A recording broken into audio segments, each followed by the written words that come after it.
Hello and welcome to the Alternative Path with me, David Robson. Really excited for this episode. So when we had the podcast probably 4 years ago, this guest came on and he was in a very different position then. So really delighted today to introduce Adam Dabin. Now, Adam is the Director of SEND for Unity Schools Partnership. Adam, I won't go into too much detail, but give us a kind of quick intro to who you are. Morning, how you doing? Nice to see you again. So I'm Adam. I was the founding head teacher here at Sir Bobby Robson. That's where I am at the moment. And then I sort of formally left that post as head teacher at the end of December, and now I'm one of the directors for Unity for special educational needs. So from the conversation we had a few years ago was right at the very beginning of the journey, and this one kind of catches me pretty much right at the end of it. Good stuff. So yeah, I mean, I know when we last spoke, you'd not long opened Sir Bobby Robson schools. Obviously, we were talking about that journey quite a lot there. So if anyone wants to listen to that, that'll obviously still be there to listen to. But how obviously, 4 years ago, obviously we were in COVID at that particular time. We then came through COVID. Like how did those kind of years from kind of 2020 then move on to like where we are now in terms of Sir Bobby Robson? And I know that's really hard to summarize, but can you give us a bit of a snapshot of that journey through opening the school, coming out of COVID, and where it is now? Madness is the word I would use to describe it. I mean, I remember when we first had this conversation, and we were opening. I had all these grand plans for opening and what we were going to do, and then of course I think I did like my first visit of some of the new pupils at the time, and the next day we went into lockdown.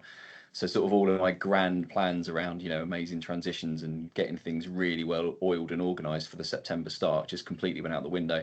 So yeah, we ended up having to do the first whole term in a community centre just down the road, which in so many ways just was completely the opposite of what we had hoped to do. But in some ways, it actually kind of gave us quite a good way of building some relationships with the initial cohort. So that was a very different start to what we imagined.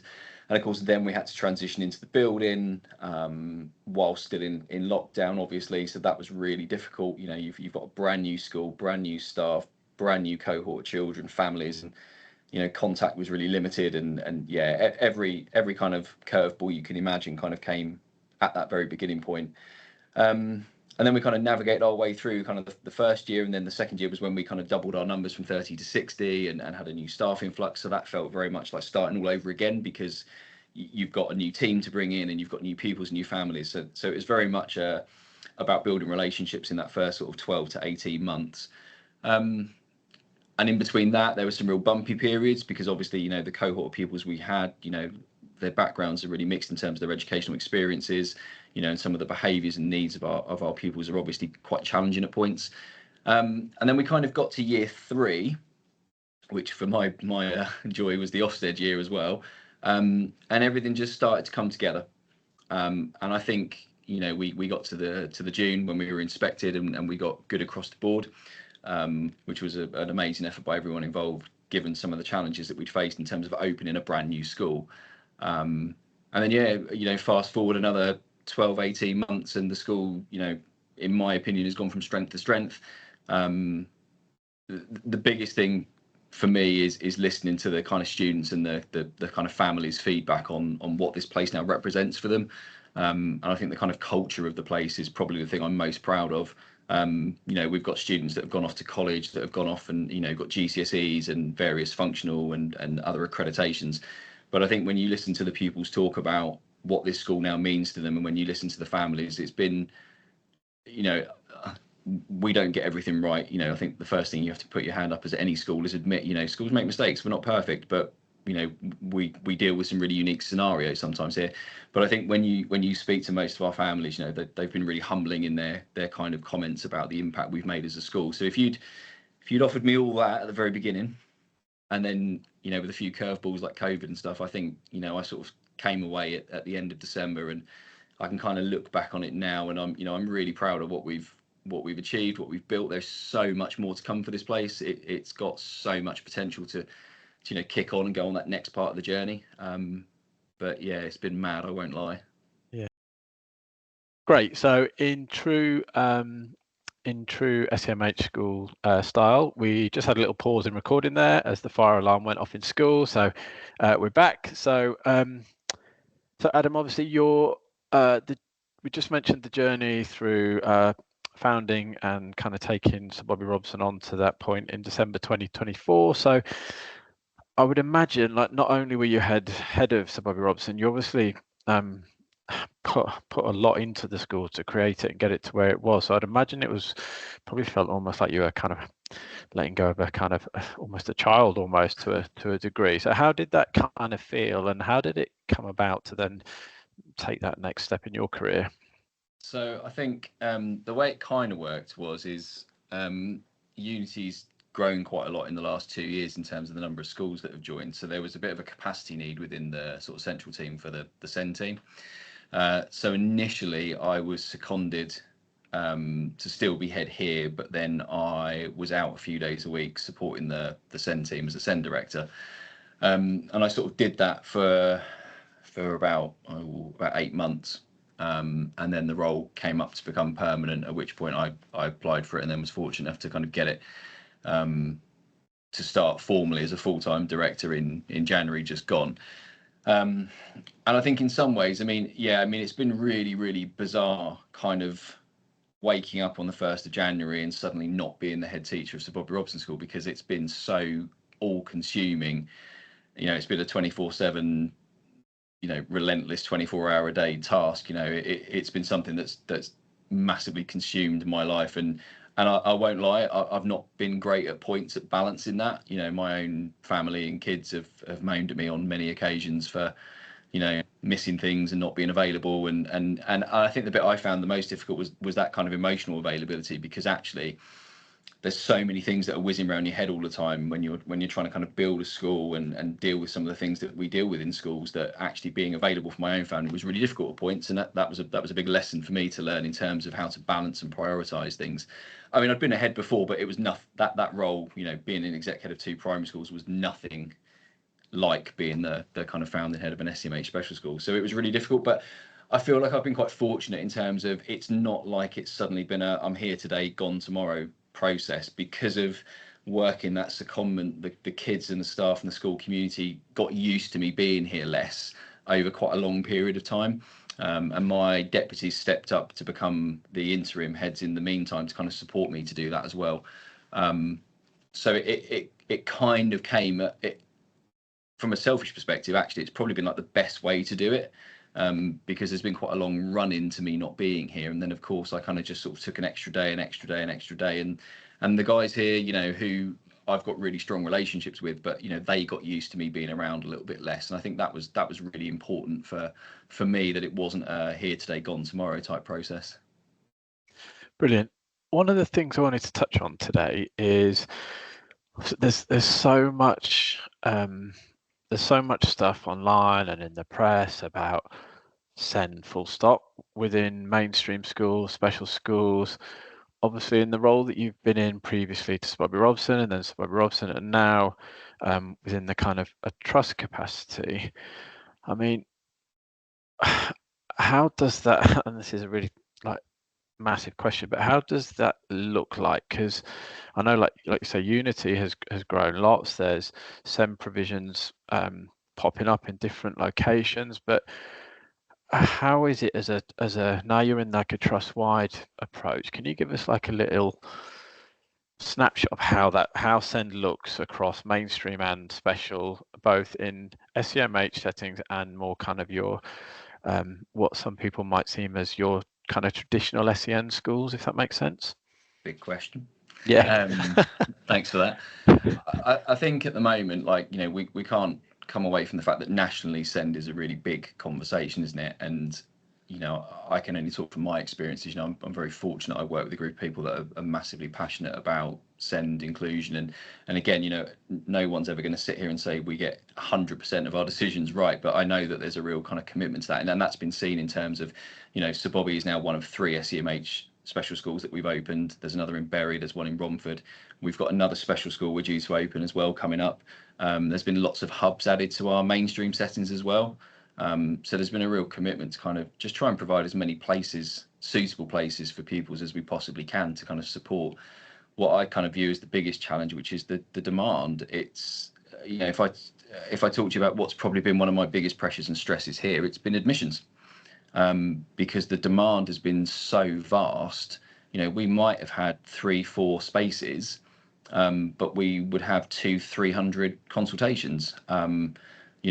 We're always over our pan. So I think at the moment, I always ran around 66 when we were meant to have 60. That was always what I felt was kind of the safe and effective maximum we could do. I think there's 68 on roll at the moment here, again, which is over, what our capacity is labelled as, and that's not a problem. We'll always try and take as many pupils as we can effectively.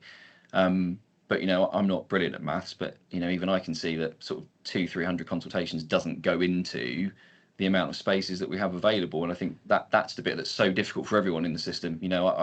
I've worked with parents, local authority, everyone is trying their best to find solutions, but fundamentally we just don't seem to have enough provision at the moment. And that's where, what Unity's done around trying to open some hubs and looking to develop special schools is something that, hopefully will in time be able to help the system. But just from an SEMH perspective, I see it all the time, and it's so difficult because, quite rightly, parents want the best places for their children, and absolutely they should be the primary champions for pupils.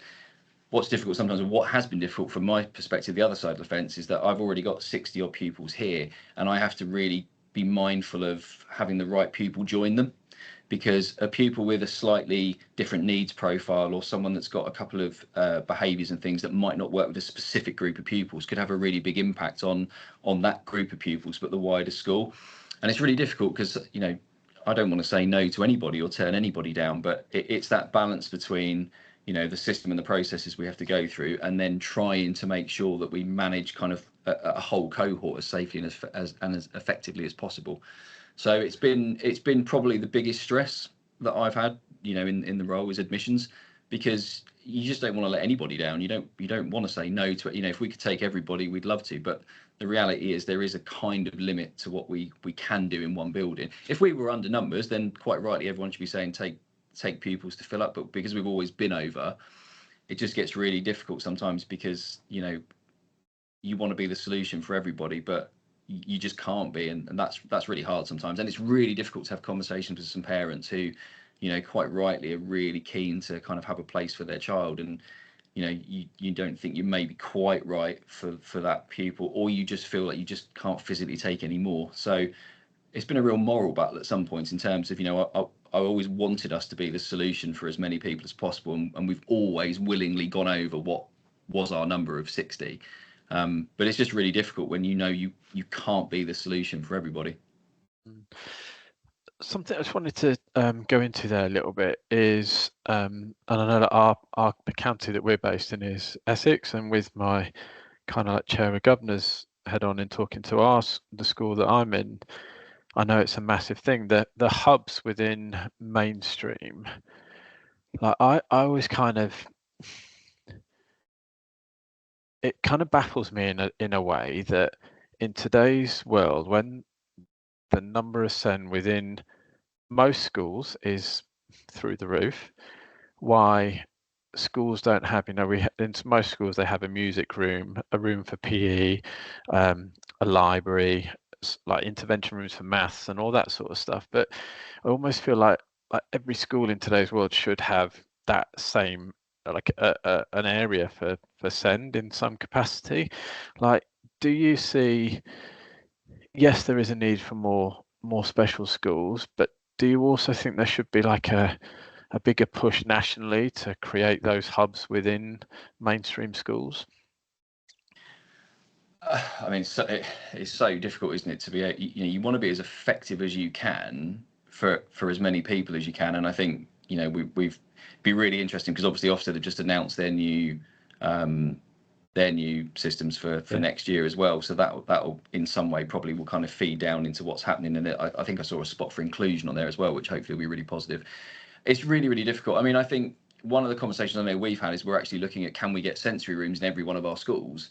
Now obviously that's a if you've got, say, £10,000 investment times 40 schools, £400,000 is a big sum of money. But and we know one of the biggest barriers at the moment are some of the budgets. You know, we're all very aware of kind of the kind of global scenario at the moment. So, I mean, I think it's certainly a conversation we've had around, you know, do we need to look at adapting some of the kind of resources we have in our own schools, and things like sensory rooms and other breakout spaces, I think, are becoming kind of more and more important over time. I mean, I can only base it on, you know, the kind of spaces we've created here at Sir Bobby around, you know, we have an amazing Lego room. We've got a Thrive room, we have a sensory room, but obviously we're built with that space in mind. And I think that's one of the biggest challenges for schools is so few schools actually have space to develop sort of some of the bits they probably quite like to. Whereas obviously for us, because we were built as a special school, you know, we had a sensory room built in, we had a soft play area built in, we tweaked a few things. We actually moved, our library now is smaller than the original space it had because we wanted to use the spaces differently, but we've still got our library, but now where it was originally is our Thrive room. And that's something that the pupils massively benefit from. So, I mean, it is, I mean, I don't have the answers.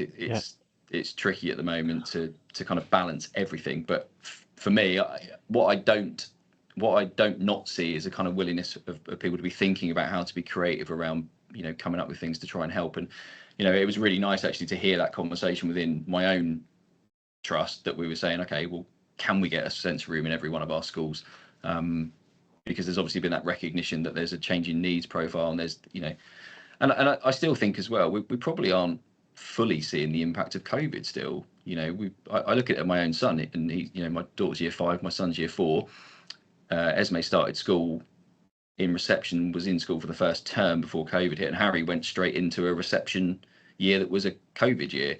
And, you know, that's clearly had little bits of impact on social interactions. And, you know, you can just see as children are coming through, I think that we've still got, COVID hasn't gone, the impact of COVID's probably not gone. And I think that's where, you know, we've still got to be mindful of, you know, the well-being and the needs of, you know, some of those kind of early years type development phases that some of our pupils may have missed. Yeah, absolutely. My two are pretty much the same sort of year groups, and absolutely I think it's evident in our school exactly the same. Equally, I think like as adults, there's still lots of kind of stuff to come out from COVID in terms of how we live and how we kind of are. I think in the similar way, there's loads of talk about companies now that work from home and a shift going back into working in school, aren't they? But sorry, in an office. But it's potentially a really, you know, it's a really important time for education, but it could also be in the long run a really exciting time for education, because there's an opportunity to make some tweaks and changes that, you know, could be hugely beneficial for our children going forward. You know, but that's a national conversation, isn't it? So that's far beyond me. There's a lot of conversations to be had, and, you know, hopefully we kind of use this opportunity to, you know, to look at that and do what we need to do. But, you know, I think at the moment there's so much more probably to come out of all the things we've gone through in the last sort of 5 years, that, you know, I think the key thing is about sticking together, because it has been difficult at points. And, you know, I've seen lots of reports around, you know, more absence in schools. There's been, you know, conversations around has school become less important for some families and things like that. And I think what we've got to do as schools is just make sure that we kind of keep that really strong relationship with our families and communities, and, you know, make sure that we're working together as much as we possibly can. Yeah, I think something you touched on there is like when we was thinking about getting the podcast going again, one of the reasons this was so enjoyable last time is because coming out of through COVID, although it was a terrible time for so many people wanted to talk, people wanted to share what they were doing. And I kind of feel like the last 6 months I've just noticed that everybody is becoming a bit more like closed and a bit more just head down. I think that's a sign of the times. But one of the reasons I was like, right, I want to get this back going again, because I want to start talking. Like, there's so much, I visit so many schools who are like so proud of what they do and do it, but I don't know if it really gets shared openly enough. And that kind of, at times, people don't really understand what goes on in a special school and SEMH school. So yeah, like you say, I think it's a massively challenging time for education due to funding, you know, staff shortages are a thing, but equally, like, there is some great stuff going on. And like you said, you know, Unity itself, you know, you're opening new schools, there's loads going on. So your kind of role. it is interesting, that comment you just made about people not kind of wanting to almost shout about what they're doing, and I was just as bad here. Post Ofsted, I really didn't want to kind of shout about it, because actually I was really anxious that we'd be swarmed by even more kind of demand. But actually, you know, there are, I mean, I'm really lucky in my role, like you. I get to go around now and see lots of schools in and out of my trust, and I see some amazing stuff going on, and some people coming up with some phenomenal ways of supporting pupils and families. And you know, there are so many amazing initiatives and things that have been developed. And you're right. There is an element of kind of, we're not shouting about that at the moment, and you know, yeah, I don't quite know why, but I guess we've got a lot of change on the horizon in education with this, you know, with the new government and with Ofsted change. There's a lot of uncertainty, and I guess it's only now this week bits and pieces are starting to come out. So, you know, I think maybe it's linked to that. People just kind of sitting tight at the moment while they see what sort of policy changes come in and things like that. Yeah, absolutely. Yeah, there's definitely change on the horizon. So as you're obviously lots going on now, lots of stuff happening. You mentioned some new schools opening. I know there's been some schools opening in the last kind of 12 months or so. Is there anything you want to kind of finish with, or anything you want to add around something you might be doing within the trust, or just something you want to kind of end with today? I think the thing for me is coming back to here at Sir Bobby, is this has been the best and worst parts of my career wrapped into one. Some of the challenges and some of the things that we've been faced with have just been, you know, unbelievable. But I think what I'm kind of walking away from it is a real kind of a massive respect and a bit of an awe for some of the people that, you know, I've come across in that time. You know, I've been really fortunate that the team of people that work here are so committed to these pupils, and you know, they deal with a lot every day, good, bad and ugly sometimes, but every day is a new day, and they come in and they care so much for the pupils that they're working with. So I've been really fortunate to kind of, you know, I've met some amazing people along the way doing this, and work with some phenomenal people who just are so passionate about what they do and want to make changes for people. And I think, you know, I quite often you read like lots of bad stories about schools and lots of negative things, but actually I think the good outweighs the bad so much, but we don't see or hear that too often. So I think that's been a big thing for me. But I also think as well, the bit that's blown me away has been my kid, the pupils and my families.